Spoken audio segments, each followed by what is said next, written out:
If you are actually wanting to get better at striking, that is your primary goal, you're not worried about entertainment today, this is the exact right episode for you, the right channel for you, for that matter. Now we are talking about 5 moves that you have to have down defensively to be able to protect yourself, and therefore when you can protect yourself, start unleashing better attacks. These are things that people don't always know how to do, and I want to make sure that everybody on my channel understands exactly how to defend themselves properly.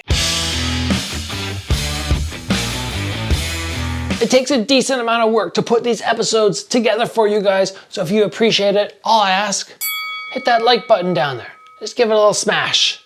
And of course, thank you to XMartial for supplying me with this amazing attire. I have a link down below where you can save 10%. Now, we're talking about defensive moves, and not the normal ones that everybody knows, right? Not, okay, I got my high guard. Not, oh, okay, I'm gonna block the round kick. Not, I'm gonna parry the jab.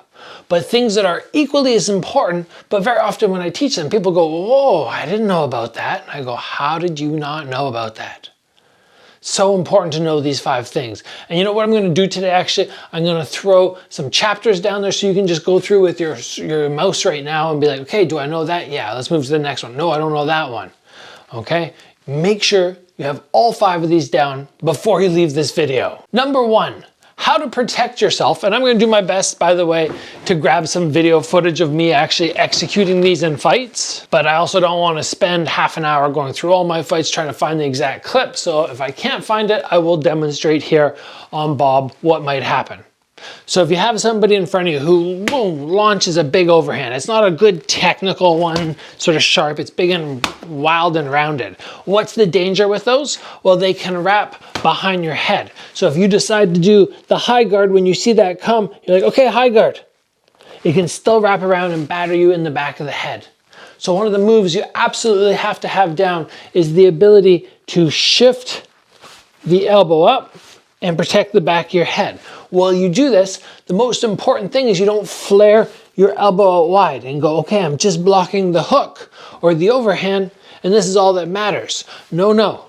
We want to make sure that you're also blocking down the middle, but not so much that you guys can't see my eyes. This is obviously bad.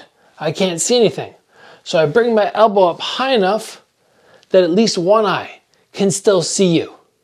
And from there I go, okay, now any straight punches that come are going to be blocked. If I drop just a little lower, any uppercuts that come are going to be blocked, and I'm still protecting my head from the back. This ability to not just go high guard, but to go high guard and shift your hand over your head is vital. It's absolutely vital when you get somebody who's loading up and getting sloppy. And guess what? That's what most beginners need to be worried about.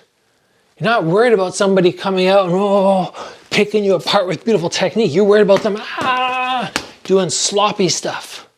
And this is when in fights I'm going against somebody sloppy that I decide it's time to bust out that move. The next one which I want to talk about is defense for a front kick. Many people, when I ask them how do you defend a front kick, they go, oh yeah. And I go, okay, yeah, you move backwards. What happens if you can't move backwards? There's ropes behind you, or you're too lazy, you're too tired. Then they're like, okay, well then you catch. I'm like, okay, well what else can you do? I go, I don't know. We're scooping it. We're taking our hand and we're scooping the low kick. Now today's episode was talking about hollowing out your leg. From a low kick, you can also hollow out, or sorry, yesterday's episode, you can also hollow out your hips so that a front kick doesn't hit you with the same impact. So as I scoop, I hollow my hips out. I use my left hand when somebody throws a left front kick. So if this comes at you right now, you're using your left hand. So you knock it this direction. This is the right hand, which knocks it this direction. If I'm throwing off my lead arm, scooping, I'm going to just hollow out slightly. If it's the other side, I'll step back. Why do I do that? Because now the leg that I'm going to counter low kick with is in the rear, which gives me more power. If I'm scooping off my left hand, I kick with my right leg. If I'm scooping off my right hand, I come back with my left leg. But that step backwards on this side makes it much easier for me to have power as I finish. Now, many of you guys are familiar with blocking a round kick like this, but so few people can block the round kick and scoop through after. And that is a defensive move, which I think you absolutely have to have in your arsenal. Many people think they can do it, but they actually can't, because all they're doing is waiting for the round kick to come, and just before it hits me, they're just stepping back and then letting the kick pass through and kind of knocking it. But we want to be able to go, okay, the person slammed into me, I'm going boom, and then I pull it through. So I'm blocking as they land against my arm, but then I'm hollowing out and again doing the same move that I just talked about. Block, counter low kick, block, step back, counter low kick off the rear leg. The trick on this one is to still block normally, still take 70–80% off the arm that crosses, but then very quickly, boom, hook over top. The elbow needs to go from below to above. I hook these two arms together, so the foot's kind of pinned here, but I've caught to the outside of the calf, and then I hollow my hips out and I toss it through. This can also be done up at head level.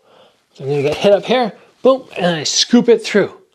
So their kick is not just hitting and allowing them to rebound back. They're getting their shot in, but then they're getting swept through to the side.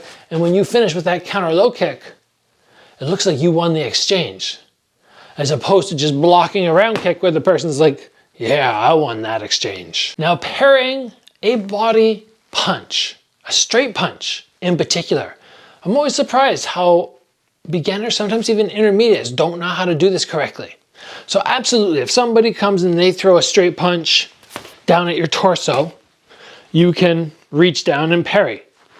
But that's incredibly wrong because you're exposing your head.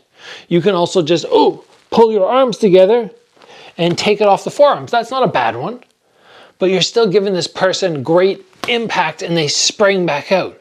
If we're wanting to create some instability in their punch, we do a parry with the elbow. But see how my hands have the shift in them is so minimal. I'm not doing something like this where I compromise my head on one side. These hands stay right where they are, one on one side of my head, one on the other side of my head, and then I just, boop, there's a little twist of the hips.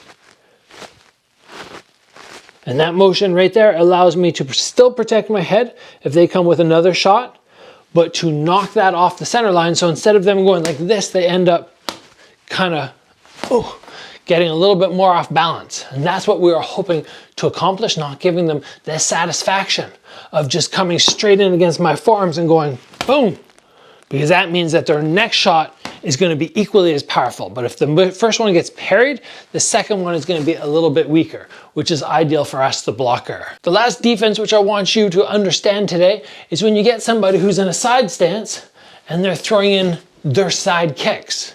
Now you might revert back to, well, he just told us what to do with a front kick. We scoop it, right? We're not going to try and block like this or catch it or step back. We're going to try and scoop it just like the front kick. But there's something about a side kick, the extra distance which is created, but also the extreme power which it has, which makes scooping that much more difficult. So when you have somebody who's going to be blasting in those kicks, sometimes it's just good to go, you know what, I'm going to eat a couple of them, but not eat them in my stomach and not eat them flush against my forearms where I get knocked straight back. I'm going to jam that kick a little bit. So instead of them landing right here, they end up landing more like right here, which means the power is restricted. How do I accomplish that? I very simply lift my knee up and I frame my elbow, crossing elbow, and my knee together, something like that. Anything where I lift and I bring these elbows and knees close together is going to create a barrier between you and your opponent, and very rarely do you have to do anything aside from that. You just boom, jam it, and then follow up. This also works very nice for the spinning side kick, which many people don't know how to block as well. You see the spinning side kick coming, going, oh no, I'm not fast enough to move off on an angle. Well, you just block.